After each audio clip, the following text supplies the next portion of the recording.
I'm pleased to say that I'm still in touch with Koyam Raja. He wants me to visit his village in Kashmir, and he telephoned my office only this week. I have quite a lot of emails from him, so I'm very pleased that he's kept in touch with me since he was released from prison in Britain. And I know he's campaigning for justice for Kashmiris back home at the moment, because that's what we're talking about by email. Thank you for coming today, and I apologise again for leaving early.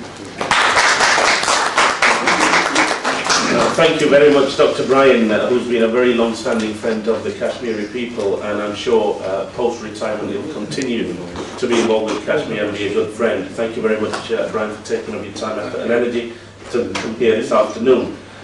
Whilst Nawai Bucket have organised this very prestigious event in conjunction with Lord Ahmed, I'm thankful to other media people here today, Chaudhry Sarwar Saab, Azam Saab and others, for supporting this event as well.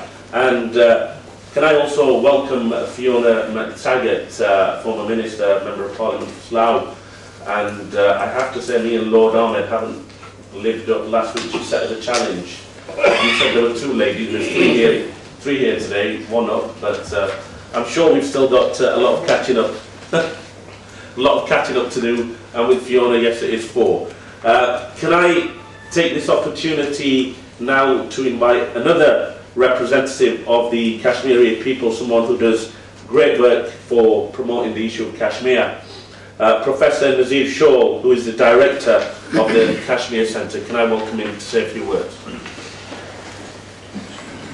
My dear friends, I'm thankful to Lord Ahmed and to the Nawai Bucket group for having given me this opportunity to talk to you at a time when I'm speaking in this room. Kashmir is once again in the boil. A 14-year-old child of 7th class was brutally murdered by a police officer, and the population in Kashmir has moved out on the streets, and 100 people have been injured by the baton charges. This speaks about a tragedy. All of us believe that violence must come to an end. But when a state is not prepared to reconcile to a reality, how the cycle of violence will come to an end? People of Jammu and Kashmir, like other nationalities and nations, have a right to realize their best potential. And this can happen in an atmosphere of peace. But believe me, sir, believe me, gentlemen and women, that mass graves have been discovered and an urgency resolution was adopted by the European Parliament. The international mechanisms have failed to institutionalize this crime against humanity. And I appeal to all those who matter in policy making, that this should not go unnoticed. We are here today to exchange our wisdom, understanding, to promote a forward movement. And the most essential elements in any dialogue process are determination and the capacity to reciprocate to positive proposals. I've just heard yesterday a good news that India is finally prepared to talk. It has been welcomed by Pakistan. Kashmir is also welcome this beginning. But at the same time, no permanent solution to Kashmir, no durable peace in Kashmir or in South Asia is possible without bringing in the people of Kashmir into this process of negotiations. Gerald Kaufman, in his speech earlier, mentioned of the bus. The bus, which was to become a public bus, couldn't become a public bus. It remained a cosmetic confidence-building measure. And what we Kashmiris want is that if at all there are confidence-building measures, these confidence-building measures should be Kashmir-centric. And these should not suffer at the rigidity of bureaucracy. My dear friends, I will not take much of your time, but I would make this sincere request and tell you that the international powers are interested in peace in Afghanistan. We are also interested in peace in Afghanistan. But a road to peace in Afghanistan passes through Kashmir. And I fully endorse the perception of President Obama, what he wrote in his pre-election article in Foreign Affairs Review of an American magazine, that India-Pakistan tensions can bring about a comprehensive and decisive peace in Afghanistan. And it is unfortunate that we, the Kashmiris, were hoping that a special representative will be appointed for Kashmir.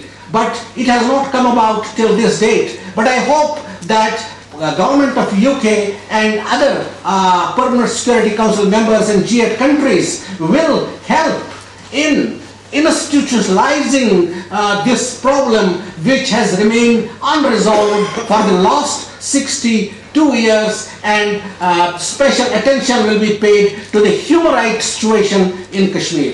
Thank you very much for giving a patient. Very strong words there by Professor Scholl, that violence begets violence and the only way forward is peaceful dialogue through discussion and debate. Can I next invite our dear friend Fiona McTaggart, a Member of Parliament for Slough, former Minister, to say a few words on justice and peace for Kashmir. Fiona. And thank you for organising this event. I'm very sorry that I've only been able to pop in briefly.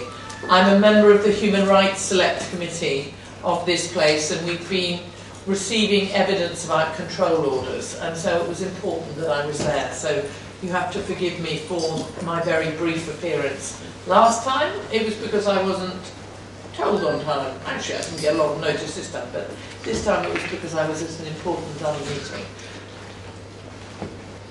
Professor Scholl told us about the death of a 14-year-old.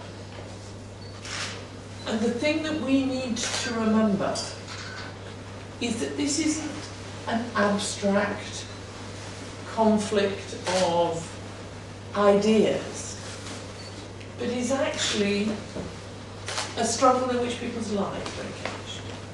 And I think one of the terrible things about when we look at very divided societies is that it can end up seeming like an abstract question. Big words like sovereignty and self-determination and so on, they don't mean things that... I remember one Kashmiri in my community, in a phrase that I've never forgotten, said to me, Fiona, you might say the right words, but this pinches my heart. And actually, I think we have to engage with the heart here. And it is, I have to say, one of the reasons why I gave you this challenge that you referred to, that women need to be more central in actually how we solve this. Because I look at those societies which have been long divided and which are where people are losing or have lost their lives because of division and struggle. I look at places like Northern Ireland or Cyprus or Kashmir, and I see societies where the voice of the mothers isn't heard in policy making. And I believe that the solution and that peace and justice in Kashmir will never get there unless the people of Kashmir are part of the people around the table. But it can't just be some of the people of Kashmir. It has to be all of the people of Kashmir. And that is the challenge that I give you, that when you're arguing not for a decision made without the Kashmiris, yes, I absolutely agree, but you must make sure that that is all of the Kashmiris, because I actually think, genuinely, it's not just because I'm a feminist and I do that kind of thing, because I think that the voice of mothers and the impact on women of rape and of denial of human rights has been a very specific impact. And I think that when you're looking for solutions in places like this, they're never simple. That was one of the things we learned in Northern Ireland. Actually, what has to happen is that people have to give stuff up that is sacred to them. But the other guys will give up something that's sacred to them, and then you get peace, potentially. And it's long and painful, and we're still having a struggle in Northern Ireland right now about policing and justice. That it's still unresolved, even though the Good Friday Agreement has been in place for a long time, even though there is actual government in Northern Ireland, by the people of Northern Ireland, elected by the people of Northern Ireland, devolved to Northern Ireland. There are some things which haven't been yet,